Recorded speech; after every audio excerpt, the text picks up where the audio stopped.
Fala aí pessoal, tudo bem? Trazendo mais um fundo novo aqui para análise mensal, é o CVBI11, acho que eu já tinha falado que eu ia trazer ele para vocês, que é o fundo de recebíveis imobiliários da VBI, do PVBI, do LVBI. É um bom fundo imobiliário, só que ele, digamos, ele é um fundo que, na verdade, a gestão fez algumas coisas que desagradou um pouco o mercado, principalmente em relação à questão de ancoragem. É, mas assim, um ponto que eu falo para vocês, tomem muito cuidado com aonde vocês consomem informação, aonde vocês leem, porque vocês vão ver que tem sempre alguma coisa por trás desse tipo de análise metendo muito pau no fundo imobiliário. Recentemente eu falei isso na questão de fiagros, vocês vão ver alguns, na verdade analista não, porque são poucos analistas que tem canal no YouTube que fazem análises sérias. Obviamente tem alguns bons influenciadores aí que fazem análises, mas tomem muito cuidado, principalmente quando a gente está falando de quebra de safra. Tomem muito cuidado, tá? Sempre analisem dos dois lados, leiam o relatório gerencial e principalmente, pessoal, vejam os resultados que o fundo traz. Vou mostrar o CVBI para vocês entenderem o que eu estou querendo dizer. Bom, o relatório agora de dezembro, né, o último relatório, eles soltaram no meio de janeiro, né? Então, como tem bastante fundo imobiliário, então acaba que saiu agora em fevereiro, mas sem problema de informação. Então, olha só, ele é um fundo de papel, e aqui que está um dos pontos que é muito importante. Eu não sei como que eu posso explicar isso, porque é o seguinte, tem grandes críticos que falam que fundo de papel, fundo de CRI, ele tem que investir somente em CRI, ele não pode investir em fundo imobiliário. O CPTS está aí para mostrar o contrário, o IRDM está aí para mostrar o contrário. A grande questão, pessoal, é que muitas essas pessoas, elas não leem o regulamento do fundo, vendo o que permite o fundo investir ou não. Não adianta querer reclamar. Por exemplo, a gente vai falar sobre o CVBI, principalmente na alocação de fundos imobiliários que ele fez, que ele aumentou bem o PL dele em termos de fundos imobiliários. Mas isso é permitido pelo regulamento do fundo. Então, assim, não adianta querer falar, eu não gosto porque o que o fundo fez, porque vai contra. Não, não vai contra nada. Tá lá no regulamento. Então, pessoal, tomem muito cuidado com isso. Se vocês não gostam do fundo, não invistam. Agora, querer criticar a gestão por algo que ela pode fazer, aí é uma questão de decidir investir ou não, mas não chegar a falar que ele está fazendo errado. Então tome muito cuidado com isso. Vocês vão ver na hora que a gente vai falando, vocês vão ver onde eu vou falar. E obviamente, eu vou falar dos erros que, na minha visão, o CVBI tem, que inclusive eu não coloco ele na carteira por esses motivos. Bom, então o CVBI 11, 1,05 de taxa de administração, não cobra taxa de performance. Aqui eles colocam basicamente que a estratégia do fundo é CRI, 100% dos CRIs com garantia imobiliária, carteira composta por ativos que oferecem recomposição da inflação, spread alvo de patamar de 3 a 4%, mas não tá isso. Aí eles colocam aqui a parte de diversificação na parte de CRIs, tá? Bom, aqui um ponto que... Primeiro, deixa eu só comentar sobre o resultado do mês. Eles encerraram dezembro com 1 bilhão alocado, 96% do PL investido, 87% em CRI, com uma rentabilidade de 13 ponderada 3,8 no ano, prazo médio de 4,6, e durante o mês o fundo adquiriu 22 milhões ponto 2 no CR Nilsan com uma baita taxa, 10%. Ele coloca para mais detalhes aqui, completando o portfólio do fundo a 7 fundos imobiliários que representam uma exposição de 10%. E aí que está um ponto que, na minha visão, isso está errado, porque se vocês somarem aqui 87, tá faltando, na verdade tá faltando a parte de estruturada, que mudou um pouco isso daqui, e não é só 10% do PL em fundo imobiliário não, mas a gente vai falar um pouco sobre isso. Aqui um ponto que me desagrada, na verdade esse para mim é o pior questão, na verdade pior questão não, mas é o ponto que mais me desagrada. O CVBI, ele é um fundo mid-risk.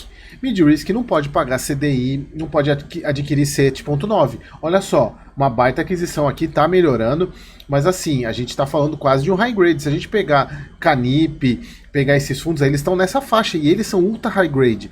Então, a gente tem que pensar na questão relação de risco-retorno. E vocês vão entender na composição de ativos que era para estar maior esse retorno. Então a gente vai, eu vou mostrar um pouquinho isso para vocês daqui a pouco.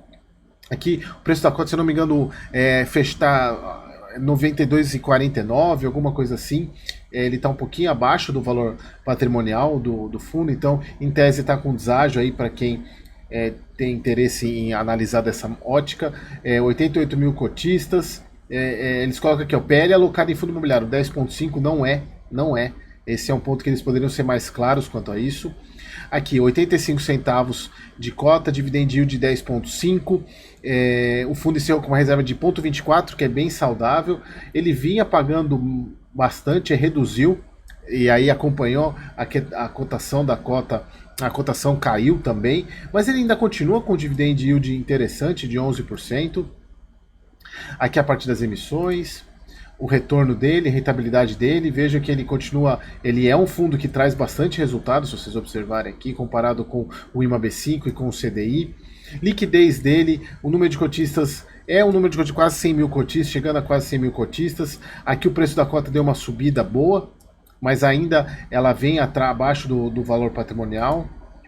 Aqui o ponto que eu falei para vocês, que eu acho que na minha visão a taxa dele poderia ser maior. Esse é um ponto que eu acho que a VBI também precisa trabalhar na questão do giro dos CRIs do CVBI. Porque, olha só, 21% em varejo e 10% em propriedade, a gente está falando de dois tipos de segmentos muito arriscados, né? Se a gente pegar comparando com os outros, são os mais arriscados. Varejo, por causa da questão que a gente já sabe das margens que a gente tem, e multipropriedade, a questão dos devedores. E a gente está falando aqui de 30%. Então, ao meu ver, a taxa está baixa em relação ao risco que ele traz. Por isso que esse é um dos principais motivos que eu não invisto no CVBI. Ele precisaria ter uma relação de risco-retorno melhor. Ele precisaria trazer mais retorno para poder compensar esse maior risco. Bom, aqui a parte de distribuição, ele é um fundo praticamente IPCA, LTV médio 54%, tranquilo.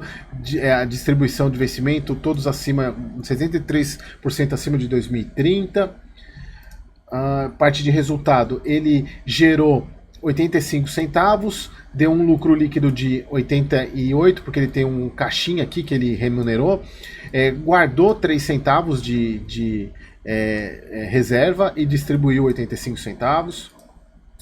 Aqui, esse é o principal ponto que eu falei que eu não vejo como sendo 10% apenas, porque esses 11% de operação estruturada, como vocês vão ver, é fundo imobiliário.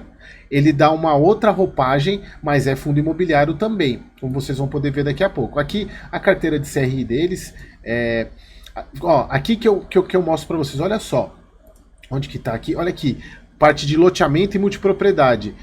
Olha esse CRI aqui, 23%, IPCA mais 23%, só para vocês verem como é mais arriscado esse tipo de segmento. Mas ele precisaria trazer mais retorno até pelo tamanho da exposição dele. Aqui varejo, as taxas bem baixas, né? Tem um pouco varejo acima de 9, né? O restante é tudo abaixo de 8, então é um ponto a se chamar atenção. Bom, aqui a compra que ele fez, uma baita de uma compra, o CRI de 22 milhões, IPCA mais 10, muito boa a taxa, é de usina eólica, de usina solar, esse Nilsan, CRI Nilsan, eles coloquei capacidade instalada de 6 milhões, agora não lembro, 6 milhões, megawatts, megawatts, million watts, million megawatts. Então aqui a parte ele tem estrutura, a parte de garantia, estrutura fiduciária de máquinas e equipamentos, alienação fiduciária das DRs em usinas que estão instaladas. Bom, é um baita CRI para aumentar a taxa de carrego da carteira, né, que precisa. Aqui que eu falo para vocês, olha só. Essas são as duas operações estruturadas que o CVBI tem, que correspondem àqueles 11% do PL, né? Se a gente pegar 9,3 mais 2% do PL aqui. Olha só, FI VBI renda preferencial, ou seja, fundo da própria casa, oferta privada do FIB renda preferencial, fundo gerido pela VBI que financia reformas e construções de imóveis através de operações estruturadas, modalidade Build to Suit, Sale, Utilize Back. Se vocês lembrarem do TRFX, eu expliquei o que são essas metodologias, então parece muito com esse estilo, né, com o TRFX. O fundo foi criado como um veículo de operações estruturadas e a VBI não recebe taxa de operação. Taxa de IPCA mais 9. Aqui já começa um ponto de ancoragem também, que é utilizar um CRI, um fundo de CRI, para investir num outro fundo da própria casa sem nada a ver com CCCRI. É basicamente um fundo de tijolo, né? Porque ele financia reformas e construções de imóveis através de operações estruturadas, Build to Suit e Utilize Back. Então, aqui já é um ponto que algumas pessoas reclamam, mas aí que tá, pessoal, a gente precisa ver o resultado disso. Vamos esperar para ver o resultado antes de sair metendo pau. Aqui vai o FII da Valora, aqui sim, de fato, é um fundo de papel, tá? Aqui a gente pode até, mas não deixa de ser um fundo imobiliário. Então, quando a gente volta nessa alocação deles aqui, a gente poderia incluir isso aqui tudo como sendo fundo imobiliário, né? E aí sairia da estrutura deles, que é no máximo 10% do PL. Embora eles possam investir até 33%. Então, só para ficar claro esse ponto aqui. Bom, e aí chegando na parte mais polêmica, que é... Aqui eu quero mostrar primeiro... Contra fatos não há argumentos. Contra resultados a gente também não pode ficar querendo ser mais realista que o rei. Olha só, pessoal, porque esse aqui é um dos principais pontos de reclamação. Esse cara aqui, o MVBI e o VRTM, que principalmente o VRTM, que é um fundo... Passei aqui, desculpa. É que entrou aqui embaixo, né? Então só para... Bom, já arrumei aqui.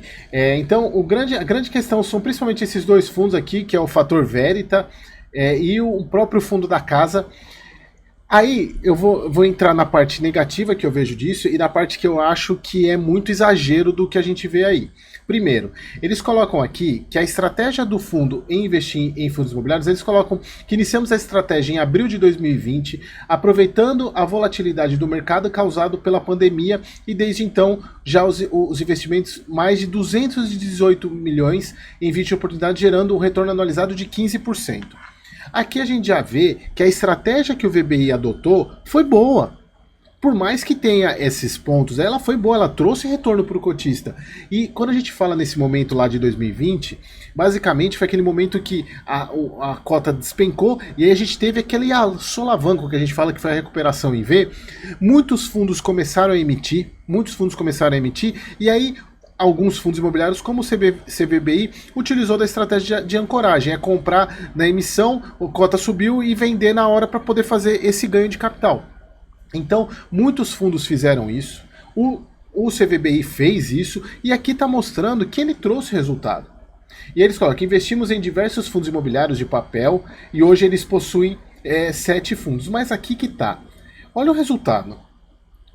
Não tem como a gente também querer ficar batendo no fundo, na gestão, e olha o resultado que ela trouxe. Só que o grande problema que eu vejo, que eles colocam aqui, quer ver? Cadê? Falam de oportunidades dessa estratégia, né? Aqui. A gestão considerou oportuno aumentar a exposição nessa estratégia no último semestre, dada a expectativa de queda na taxa de juros para capturar bons resultados. Ou seja, o que eles estão falando aqui? Comprou agora nesse preço, o fundo vai valorizar por causa da queda da taxa Selic, eles vão vender para fazer ganho de capital. Aí que vai a pergunta. Esse fundo aqui, MVBI, ele é um fundo setipado, ele não tem liquidez. Qual é a estratégia que a VBI vai usar para ter esse ganho?